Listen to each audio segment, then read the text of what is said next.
के लिए, बहन नीलिमा के लिए धन्यवाद करती हूँ कि उन्होंने ये अवसर मुझे दिया है। और मैं सारा आदर महिमा यीशु मसीह को देती हूँ। पिछले समय में हम जिस वचन से सीख रहे थे कि सचमुच मसीही जीवन जो है परमेश्वर के साथ, जैसे अभी भाई भी बता रहे थे कि हम परमेश्वर हम में और हम परमेश्वर में, ये एक अद्भुत अनुभव है जिसे लोग जो चखते हैं वही समझ पाते हैं। इसका वास्ता धर्म से नहीं है, ये कुछ रीति विधियों को पालन करना नहीं है, वरन एक रिलेशनशिप है परमेश्वर के साथ जो दिन प्रतिदिन और गहरा होता चला जाता है। एक अनुभव है जिसे हम और समझते चले जाते हैं। परमेश्वर का धन्यवाद हो। उसी कड़ी में मैं आगे बढ़ते हुए, मसीही जीवन कितना सरल है, ये सबसे सरल जीवन है। किसी ने एक परमेश्वर के दास से जब पूछा कि परमेश्वर की इच्छा पर चलना कितना कठिन है, क्या आपको नहीं लगता ये बात? उन्होंने उसका उत्तर दिया कि मुझे दुनिया में सबसे कठिन चीज लगती है परमेश्वर की इच्छा के बाहर जीना। परमेश्वर की इच्छा में जीने के लिए मेरे प्रियो हम रचे गए हैं, हम बनाए गए हैं। हम परमेश्वर ने हमें रचा है, वो हमारा रचयिता है, वो हमारा सृजनहार है। जो जिसने हमें बनाया है उसने, वो जानता है कि हम किस रीति से बनाए गए हैं, और उसने हमें जैसा बनाया है उसकी इच्छा और मर्जी कि में रहने के लिए, जीने के लिए, उसके आज्ञाकारिता में बने रहने के लिए। और हम जो है वही जीवन सबसे उत्तम है जो परमेश्वर की इच्छा और मर्जी में और उसकी आज्ञाकारिता में हम बने रहते हैं। अदरवाइज हम अपने अंदर ही एक अजीब से अलगाव को महसूस करते हैं। जब हम परमेश्वर की इच्छा और मर्जी में नहीं चलते और नहीं चलते, और हमारा जीवन जो है विपरीत और विरोधाभास होता है, परमेश्वर के वचन के विपरीत और विरोधाभास होता है, दूसरे और बाहर के लोग तो बाद में उन बातों को समझते हैं या बोलते या नहीं बोलते, लेकिन हमारे अंदर ही हम महसूस करते हैं कि एक बहुत बड़ा अलगाव सा आ गया है। जैसे पौलुस कहता है, जो मैं करना चाहता हूं वो मैं नहीं कर पाता, और जो मैं करता हूं वो मैं नहीं चाहता। अर्थात एक बहुत बड़ा, जिसे बोलते हैं कॉन्ट्राडिक्शन, एक बहुत बड़ा हमारे ही अंदर जो है हम उस बात को महसूस करते हैं। और हम परमेश्वर ने जैसे हमें रचा है, संपूर्ण शांति को महसूस करते हैं जब हम उसकी इच्छा में, मर्जी में, उसकी आत्मा के चलाए चलते चले जाते हैं। आज मैं एक वचन को चाहूंगी हम सब उसे खोलें। वो है यशायाह नबी की पुस्तक, उसका 11 अध्याय, उसका 3 पद और 4 पद।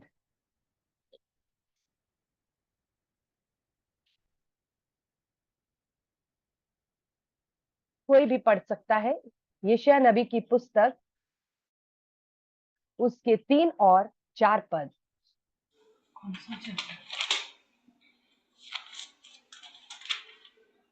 चैप्टर कौन सा?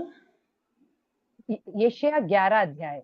और उसको यहोवा का भय सुगंध सा भाएगा, वह मुंह देखा न्याय ना करेगा, ना अपने कानों के सुनने के अनुसार निर्णय करेगा। यदि अंग्रेजी बाइबल में से देखे तो लिखा है, ना वो आंखों देखा न्याय करेगा, ना कानों के अनुसार निर्णय करेगा, परंतु धर्म से न्याय और पृथ्वी के नम्र लोगों का निर्णय खराई से करेगा। मेरे प्रियो, ये मसीहा के विषय में एक भविष्यवाणी है। यशायाह के ठूठ से एक डाली फूट निकलेगी, और उसके चरित्र के विषय में यहाँ लिखा है कि परमेश्वर का आत्मा, जो बुद्धि समझ का आत्मा, युक्ति पराक्रम का आत्मा, ज्ञान और यहोवा के भय का आत्मा उस पर ठहरा रहेगा। जैसे भाई अभी कह रहे थे, अब वो समय है जब परमेश्वर का आत्मा हमारे ऊपर हमेशा हमेशा के लिए ठहरने और हमारे अंदर रहने के लिए आ गया है। नूह के समय में यदि हम देखेंगे, जब जल प्रलय थम गया था, जब पानी का स्तर लगातार लगा, इससे कोई ज्यादा डिस्टर्ब? हम कह रहे हैं तुमको, हम चला। हेलो, जब पानी का स्तर, मेरी आवाज क्लियर है?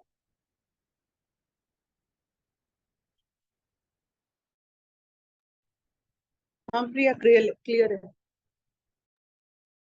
जब नूह के समय में जहाज में हम सब जानते हैं कैसे 40 दिन 40 रात बारिश हुई और अरारात पर्वत की चोटी तक डूब चुकी थी। लेकिन धीरे धीरे जैसे जैसे जल प्रलय जो है वो नीचे, जल का स्तर नीचे होता चला गया, और जब अरारात पर्वत की चोटी पर जाकर वो नूह की जहाज ठहर गई और जल नीचे चला जा रहा था, और जो है नूह है वो इस बात को जानकारी लेना चाह रहा था कि क्या अब हम बाहर निकल सकते हैं, क्या अब हम जमीन पर कदम रख सकते हैं। तो उसने अपने अंदर से कबूतर को भेजा, और वापस जो है वो कबूतर एक ऑलिव लीफ को लेकर लौट आया। अर्थात ये उस पुरानी सृष्टि के विषय में कहा जा रहा है जहां पर पवित्र आत्मा आता तो था और अपने कार्यों को भी संपन्न करता था, लेकिन ठहर कर हमेशा के लिए नहीं रह सकता था और वापिस आ जाता था। और दूसरी बार जब सब कुछ थम गया और उसने फिर से डव को भेजा, कबूतर को भेजा, और वचन में लिखा है वो लौट कर नहीं आया। मेरे प्रियो, ये नई सृष्टि की खूबी है, ये नई सृष्टि की खासियत है। पर पुराने नियम में हम देखते हैं बल के साथ परमेश्वर का आत्मा मनुष्यों के ऊपर उतरता था, अपने कार्यों को संपन्न करता था, और परमेश्वर का आत्मा परमेश्वर के पास लौट कर चला जाता था, न्यायियों के ऊपर आता था, चला जाता था, राजाओं के ऊपर आता था, ठहरता था, चला जाता था। लेकिन मेरे प्रियो, इसीलिए वचन में लिखा है जो परमेश्वर के राज्य में सबसे छोटा है वो भी यूहन्ना बपतिस्मा देने वाले से बड़ा है। क्योंकि यूहन्ना बपतिस्मा के विषय में यीशु मसीह ने कहा इससे बढ़कर पुराने नियम में भविष्यवक्ता नहीं हुआ, लेकिन परमेश्वर के राज्य में जो छोटे से छोटा है वो भी इससे बढ़कर है। क्योंकि अब सुसमाचार यही है, परमेश्वर का आत्मा हम पर ठहरता और लौट कर जाने के लिए नहीं, हमेशा हमेशा के लिए हमारे अंदर रहने के लिए आया है। और वो जल प्रलय जो है बपतिस्मा का प्रतीक है। बपतिस्मा के द्वारा पुरानी सृष्टि डुबा दी गई। हम पिछले समय देख रहे थे, हम सब मारे गए, गाड़े गए, हम सब, हमें इन बातों को बार बार हमें अपने आप को स्मरण कराना है कि हम मसीह में एक नई सृष्टि है। जैसे परमेश्वर ने नूह के समय में एक नई सृष्टि बनाया, जल प्रलय में सब कुछ डूब गया था, फिर से परमेश्वर ने एक नई सृष्टि बनाई, एक नया, परमेश्वर ने सब कुछ नया कर दिया। और लिखा है वो कबूतर फिर कभी लौट कर नहीं आया। परमेश्वर के प्रियो, वो परमेश्वर के पास लौट कर नहीं आए, लू के पास। हम में से हर एक के लिए ये शुभ समाचार है कि परमेश्वर का आत्मा अब हमारे अंदर बसने के लिए आया है। लिखा है it lives and abides with us. ये बहुत बड़ी खुशखबरी है, इसे हमें अनुभव में लेना है। वो आत्मा हमारे अंदर सर्वदा सर्वदा के लिए रहता है। और रोमियो में लिखा है लेकिन जो आत्मा के चलाए चलते हैं वे ही परमेश्वर के पुत्र हैं। इसका मतलब ये नहीं है मेरे प्रियो कि, पर इसका मतलब ये है कि परमेश्वर की आत्मा हमारे अंदर है, लेकिन हमें जरूरत है कि हम उसके चलाए चलना सीखें। जो वचन मैंने आपसे यहाँ पर शेयर किया वो यही है, वो आंखों देखा न्याय नहीं करेगा, वो कानों सुना निर्णय नहीं करेगा। अर्थात हमारे जो नेचुरल सेंसेस है, हम प्रैक्टिकल लाइफ को जब जीते हैं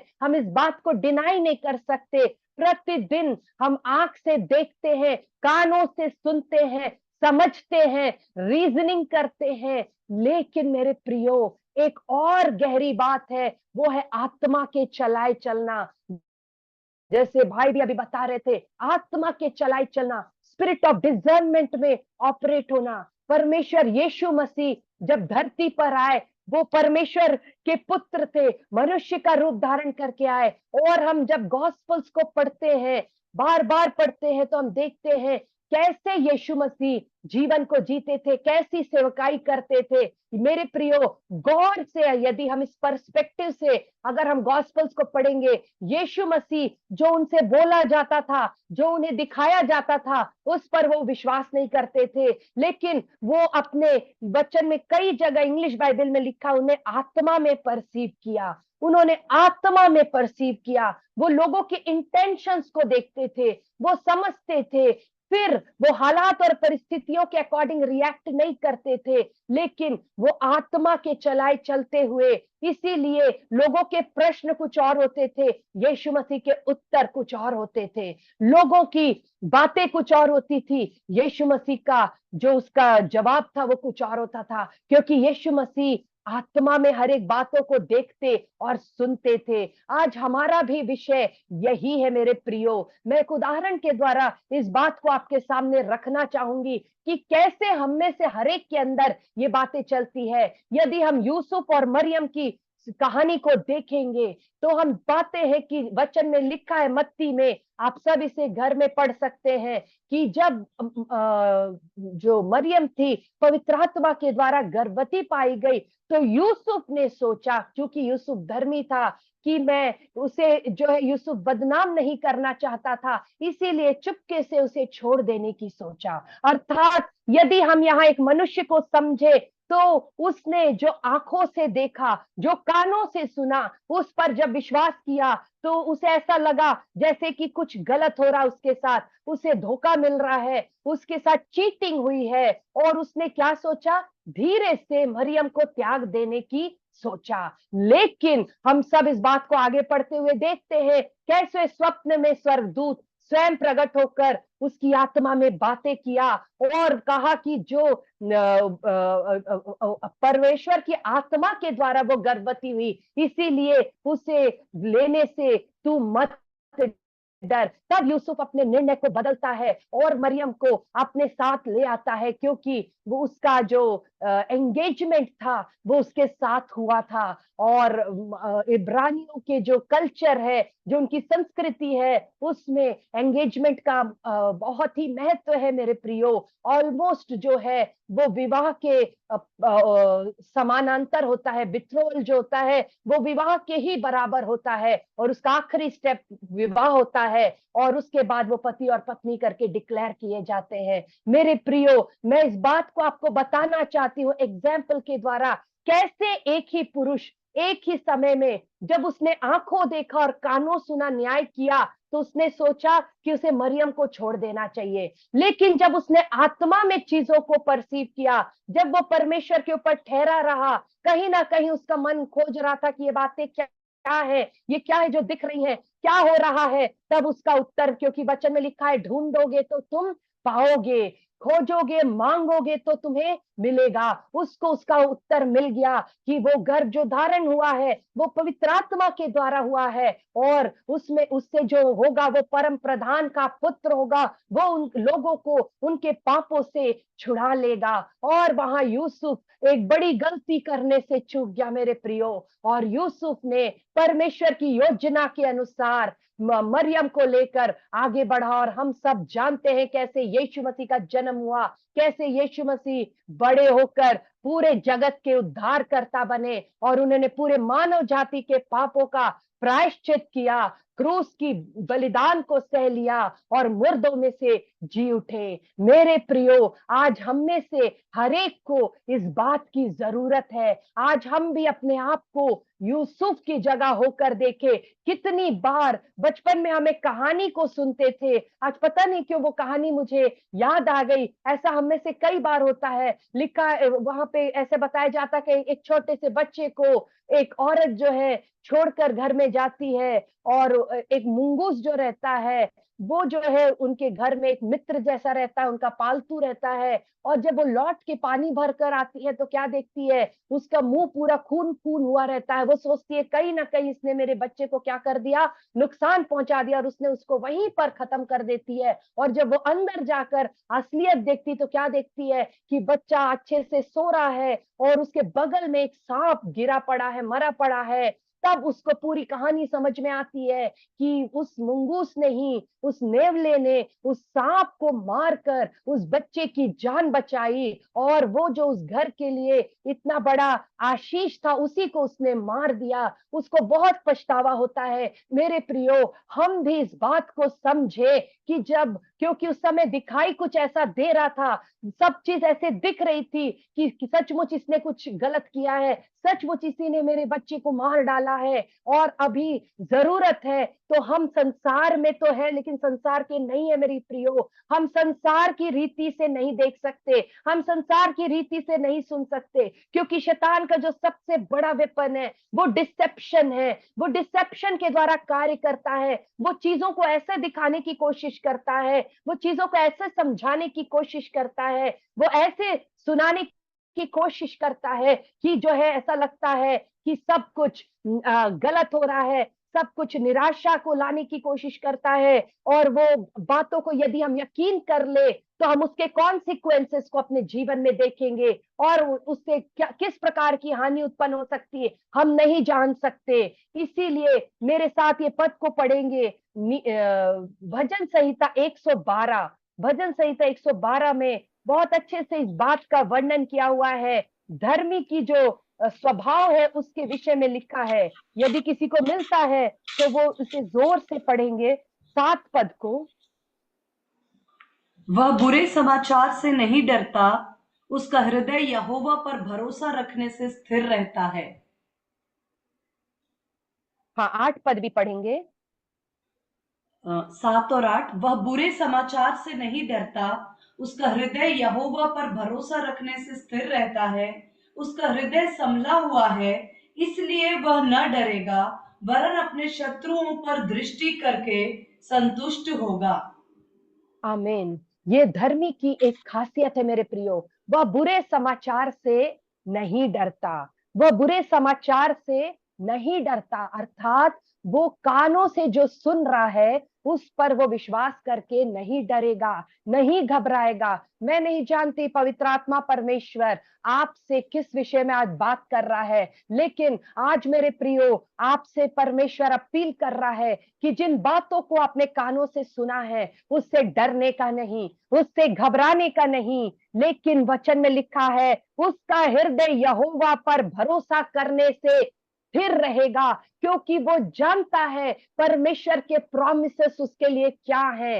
वो हालात और परिस्थितियां जो बदल रही हैं उस पर वो भरोसा नहीं करता, लेकिन स्थिर रहने वाली भविष्यवाणियां, स्थिर रहने वाले वायदे, स्थिर रहने वाला परमेश्वर का वचन जो इस परिस्थिति के आने के कई समय पहले से परमेश्वर ने उसे दे दिया है, उस पर वो भरोसा करके स्थिर रहेगा और उसका हृदय संभला रहेगा जब तक कि वो अपने उस दृष्टि करके शत्रुओं पर उसके उनके दृष्टि करके संतुष्ट होगा। अपने शत्रुओं को वो घायल होता हुआ जब तक देखेगा नहीं। मेरे प्रियो, मैं यहाँ यही बात को आपको बताना चाह रही हूँ कि एक नेचुरल मैन है और एक स्पिरिचुअल मैन है। पवित्र आत्मा पाना एक है, पवित्र आत्मा के अनुसार चलना एक है। अब समय नहीं रह गया कि हम जो है इसे ऑप्शन समझें, ये मैंडेटरी है, ये मैंडेटरी है, ये क्या बोल सकते हैं, जरूरी है कि हम आत्मा में चलना सीखे,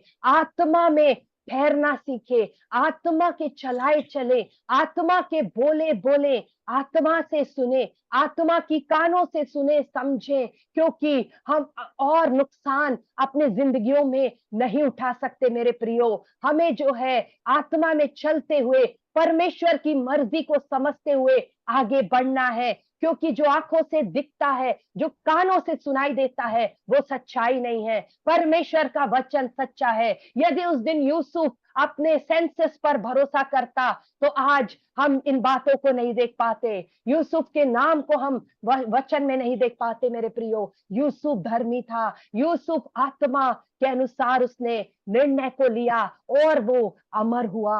उसने जो परमेश्वर की मर्जी थी उसके जीवन में उसे पूरा किया। हमारे भी जीवन में परमेश्वर की एक मर्जी है, परमेश्वर का एक पर्पस है मेरे प्रियो। यूनिकली आप बनाए गए हैं, इस बात को मैं हमेशा अपने आप को स्मरण दिलाती हूँ और बार बार मैं इस बात को बोलना पसंद करती हूँ। आप अद्भुत और भयानक रीति से रचे गए हैं, आपके जैसा कोई भी दूसरा नहीं है।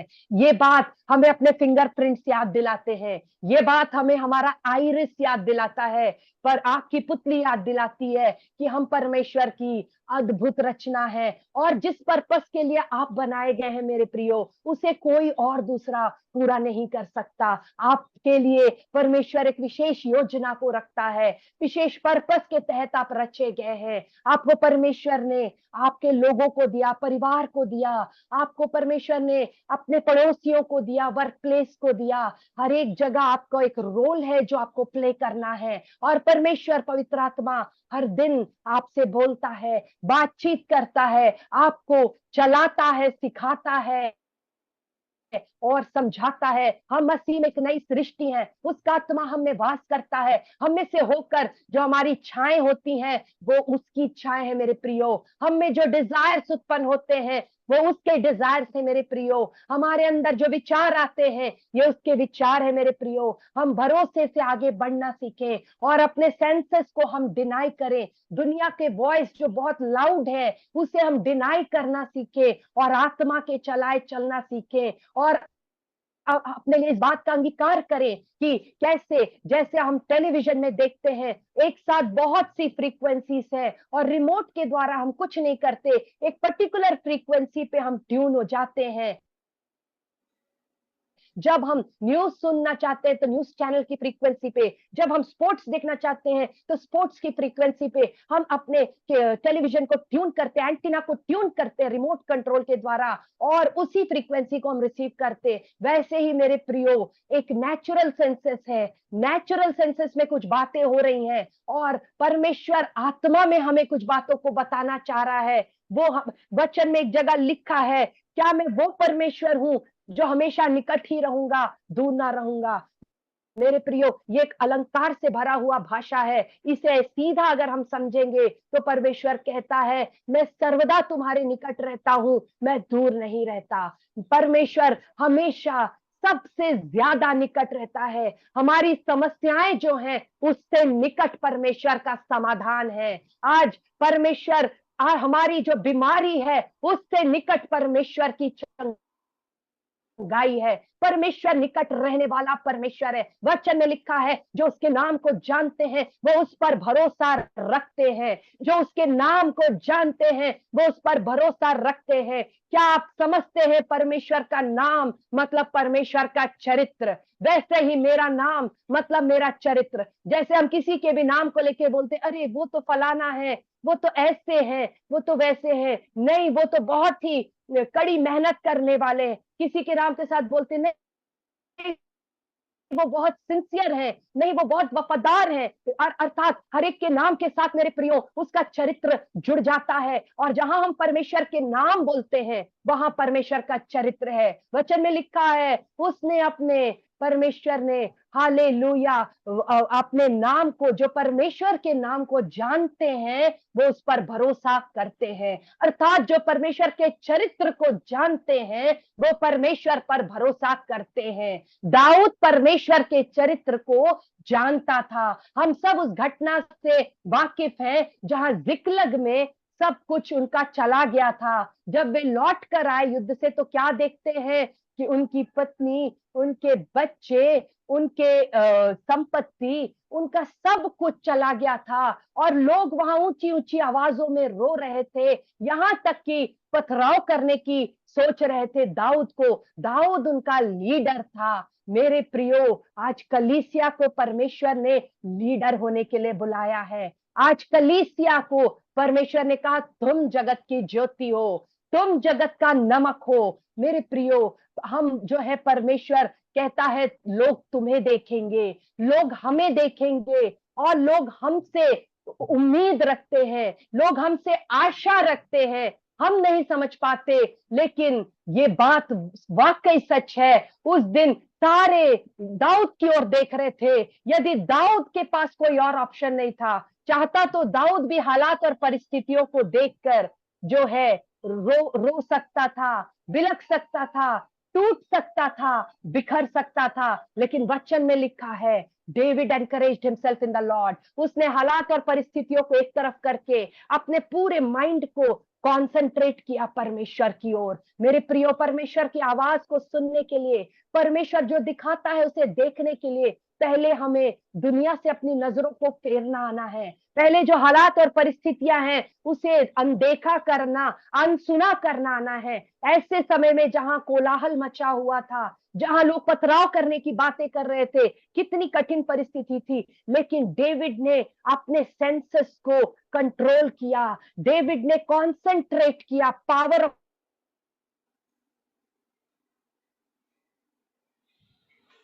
कंसंट्रेशन के द्वारा परमेश्वर की ओर फोकस किया। पवित्र परमेश्वर आप निकट रहने वाले हैं। आप क्या चाहते हैं, आप क्या दिखा रहे हैं, आप क्या बता रहे हैं, क्योंकि डेविड का मन परमेश्वर में स्थिर है। चोर चोरी करने, घात करने, हत्या करने आता, परमेश्वर हमेशा उपाय करता है। मेरे प्रियो, कितनी भी परिस्थितियां हमारी कठिन क्यों ना हो, कितने भी चैलेंजेस क्यों ना हो, परमेश्वर सल्यूशन पे बातें करते, परमेश्वर उपाय पे बातें करते, परमेश्वर जो है मार्ग निकालने वाले हैं, परमेश्वर जो है उत्तर देने वाले हैं। और डेविड को स्पष्ट रीति से परमेश्वर की आवाज सुनी। भीड़ नहीं सुन पाई मेरे प्रियो, लेकिन दाऊद ने सुन लिया। परमेश्वर ने कहा, जा उनका पीछा कर, मैं तुझे सब कुछ लौटा दूंगा, तू सब कुछ वापस ले लेगा, जा उनका पीछा कर। परमेश्वर की आवाज सुनकर उसने परस्यू किया, और उनको मार्ग में उनके लिए एक व्यक्ति खड़ा हो गया जिसने बता दिया कि शत्रु के खेमे का एड्रेस क्या है। ऐसे करके उसके लिए उपाय होता गया और वे लोग ठीक वहीं पहुंच गए, और उन्होंने क्या किया, वापस उन बातों को लेकर के आ गए। मेरे प्रियो, हमें इन बातों को समझना है, हमें इन बातों को समझना है। हालेलुया। परमेश्वर हमारी सहायता करे कि परमेश्वर के लोगों के जीवनों से हमें इन बातों को समझना है। आ, एक सेकंड के लिए मैं पॉज करना चाहती हूँ।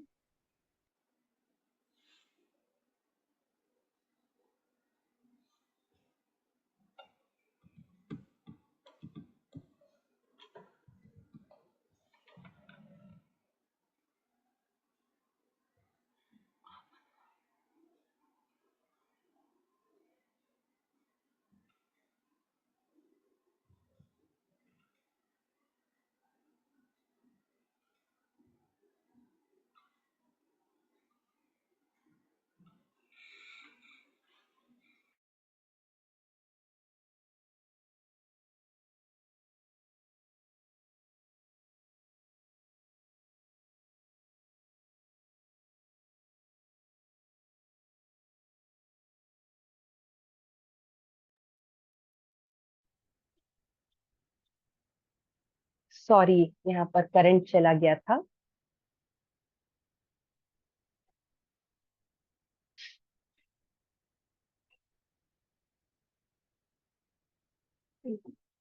जिन बातों को मैं कह रही थी, दाऊद के जीवन से भी हमने उस बात को देखा कि हमारे लिए एक एग्जाम्पल है। मेरे घर में भी मैं इस बात को आज मुझे अपने आप स्मरण आया।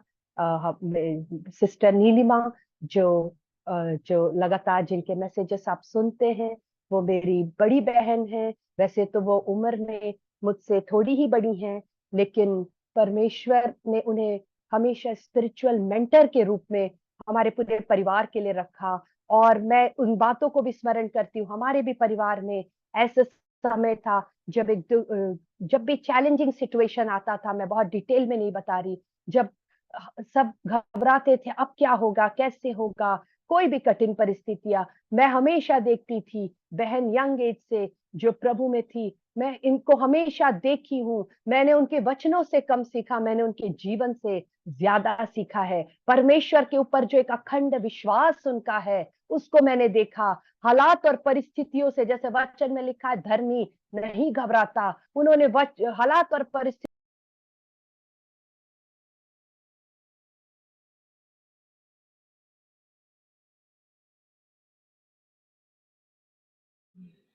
आवाज नहीं आ रही प्रिया, म्यूट हो गया है। हेलो, आवाज आ रही है? हाँ भाई। हाँ, मैं बस एक इंसिडेंस और बताना चाहती हूँ। जैसे मैंने अभी बताया कि जो सिस्टर नीलिमा जिनके मैसेजेस आप सुनते हैं, वो मेरी बड़ी बहन है, और वैसे तो हमारे उम्र में बहुत कम गैप है, लेकिन हमेशा मैंने उन्हें अपने स्पिरिचुअल मेंटर के रूप में देखा है। और उनके मैसेजेस से कम, मैं हमेशा उनके जीवन से ज्यादा इंस्पायर हुई हूँ।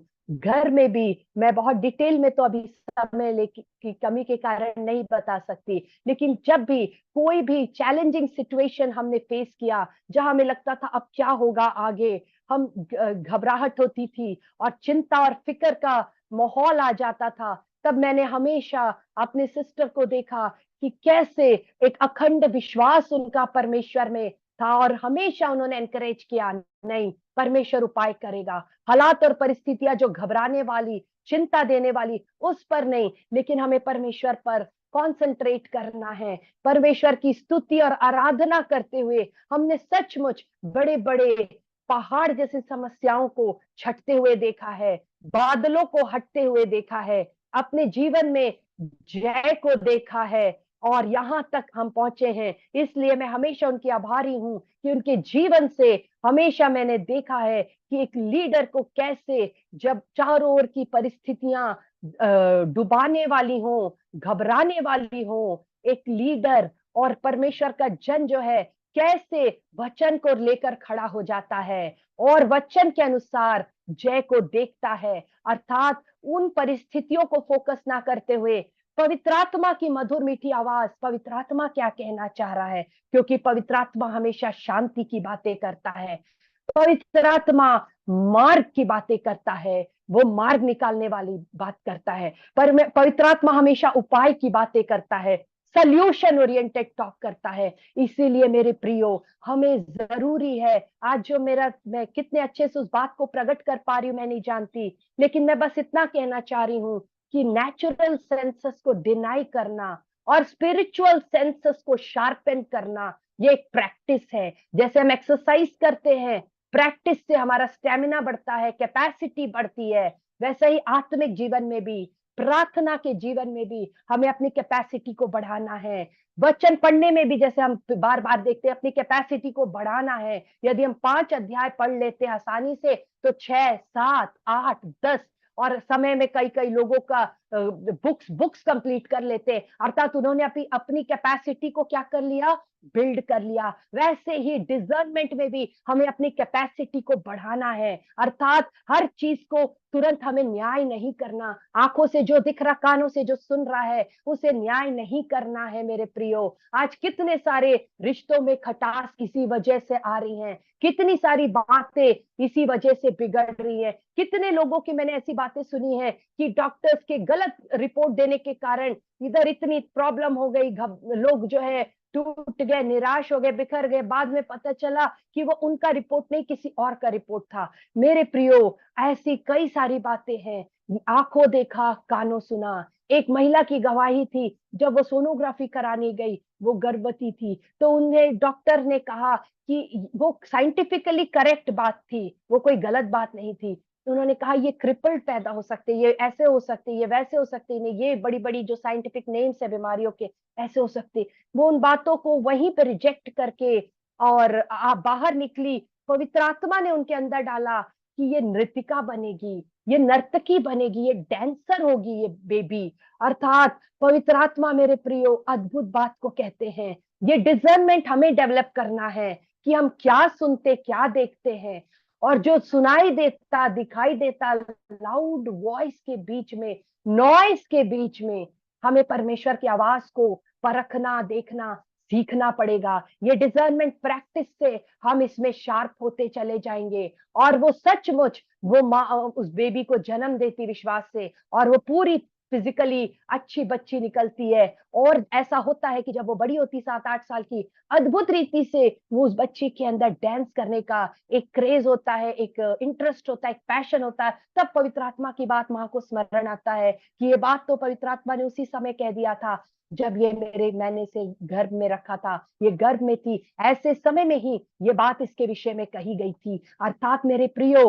वो बात उसके अंदर, जो वो सच्चाई थी और वो उसके अंदर रिफ्लेक्ट होना शुरू हो गया था। आज मुझे और आपको भी जरूरत है, और क्योंकि ये दुनिया जो है हमें डरा देगी, ये हमें घबरा देगी। आंखों से देखना, कानों से सुनना, जैसे इजरायली लोग जब मिस्र से निकले, क्योंकि वो सेंसस पे डिपेंड करते थे, इसीलिए क्या होता था कि उनके चारों तरफ जैसे ही चैलेंजेस आते थे, वो लोग घबराते थे और बार बार लौटने की बात कहते थे। और वचन में भी लिखा है, जो हल पर हाथ रखता और पीछे मुड़ के देखता है, वो परमेश्वर के राज्य के योग्य नहीं है। हमें लौटने की नहीं सोचना है, हमें पीछे मुड़कर देखने की नहीं सोचना है, हमें आगे ही बढ़ते जाना है। हम अनस्टॉपेबल है मेरे प्रियो। चैलेंजेस नहीं आएंगे इस बात की कोई गारंटी नहीं है, चैलेंजेस तो आएंगे, लेकिन बात यह है कि हमारा रेस्पॉन्स क्या है, हमारा रुख क्या है, हम कैसे उनमें से आगे निकल के चलते हैं। ये डिपेंड करता है हम परमेश्वर की आवाज के लिए कितने संवेदनशील हैं।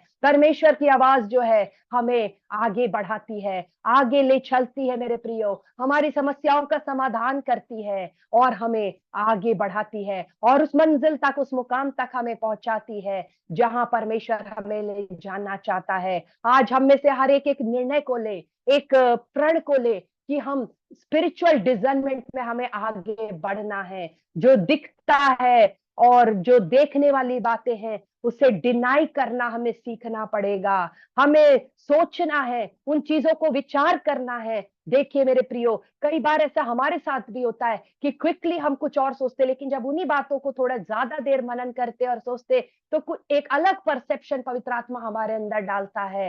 वातावरण, माहौल, बहुत जगह हम पहुंचते हैं, दिखता एकदम खुशहाली है, लेकिन आत्मा हमारे अंदर डालता कि कोई बात है। यदि हम मिनिस्टर करना चाहते हैं, कुछ भी करना चाहते हैं, तो हमें आत्मा में डिजर्नमेंट रखना जरूरी है। नहीं तो हम ऊपर से देखेंगे, लगेगा अरे इनके यहाँ तो सब कुछ ठीक है, हम क्या मिनिस्टर कर सकते हैं, कहाँ कौन से प्लेस में परमेश्वर की जरूरत है इन्हें। लेकिन पवित्र आत्मा परमेश्वर हमें दिखाएगा वहां जहां उनको जरूरत है। पवित्र आत्मा परमेश्वर बताएगा कि क्या घटी है, क्या कमी है। लिखा है, जब एलिशा के उसने पूछा कि तुझे क्या कमी है, क्या घटी है, तो वो बोलती है मेरे पास सब कुछ है। और एलिशा ने पूछा इसको क्या चाहिए, इसे हम कैसे ब्लेस करें, इसने परमेश्वर के दासों को आशीष दिया है।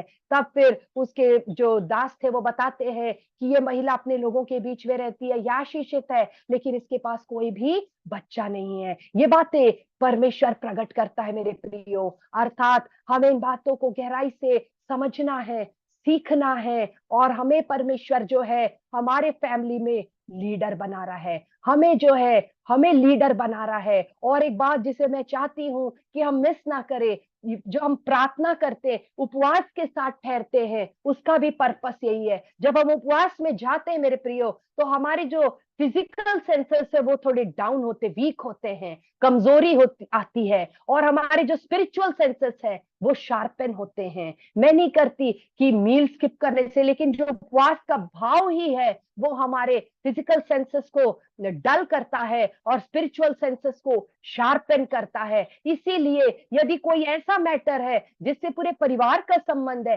तो हम अकेले नहीं, वरन हम उन्हें भी कहें कि प्रेरित करें। छोटे बच्चे भी हैं, अगर थोड़ी सी बड़े उम्र के हैं, तो एक मील अगर स्किप कर सकते हैं तो स्किप करें। जैसे हम एस्तर के जीवन में देखते हैं, कैसे उसने अपनी सहेलियों को कहा तुम भी मेरे साथ उपवास करो, फिर मैं राजा के सन्मुख पहुंचूंगी, और यदि राजा हाँ कहे तो ठीक, नहीं तो मैं नाश होंगी तो नाश हो जाऊंगी। जब यहोशापात पर एक बड़ी भीड़ चढ़ाई करने आ गई थी, आंखों से देखने में ऐसा लग रहा था अब एक बड़ा युद्ध होगा और वो हम पर हावी हो जाएंगे, हम हार जाएंगे, सब कुछ मिट जाएगा, यहूदा का सत्यानाश हो जाएगा।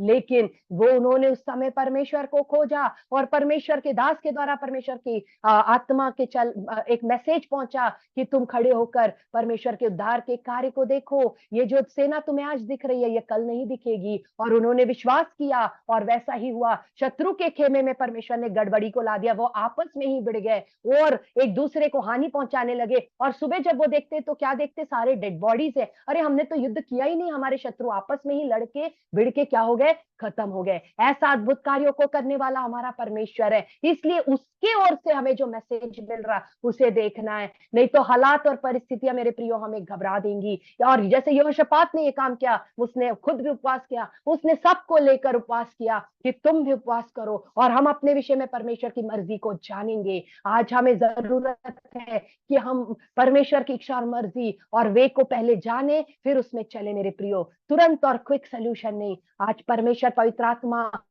हमारी सत्ता से हम सेंसस को डिनाई करना सीखे।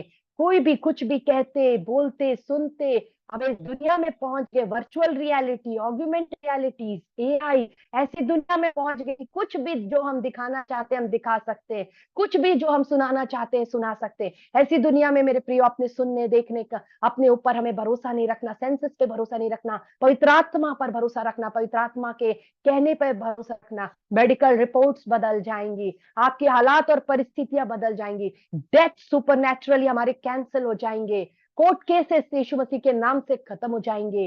परमेश्वर के वचन पर हमें ठहरे रहना है, परमेश्वर के डिजर्नमेंट में हमें प्रेरित होना है। मैं सारा आदर और महिमा परमेश्वर को देती एक छोटी सी प्रार्थना मैं करना चाहूंगी। आइए हम प्रार्थना करते। पवित्र परमेश्वर यीशु मसीह नासरी के नाम से हम आपके अनुग्रह के सिंहासन के सन्मुख आते पिता, आपकी स्तुति महिमा प्रशंसा बढ़ाई और जय जयकार करते। आज के दिन के लिए धन्यवाद करते, हर एक प्रिय भाई बहनों के लिए धन्यवाद करते, हर एक के परिवारों के लिए धन्यवाद करते प्रभु, जिन्हें आपने चुना परमेश्वर पिता। हालेलुया, आपने परमेश्वर पिता संगति में लाया मेरे खुदावन। आप हम में से हर एक से प्रेम करते पवित्र परमेश्वर। आप हमारे निकट रहने वाले परमेश्वर है, ना कि हमसे दूर रहने वाले। आपकी सहायता परमेश्वर हमारी समस्याओं से भी परमेश्वर पिता ज्यादा निकट आपकी सहायता है प्रभु। हमारे परमेश्वर पिता प्रॉब्लम से भी ज्यादा निकट आप सॉल्यूशंस हैं परमेश्वर। हमें जरूरत है तो हम उन पर कंसंट्रेट ना करके आपकी ओर पर ध्यान करना सीखे।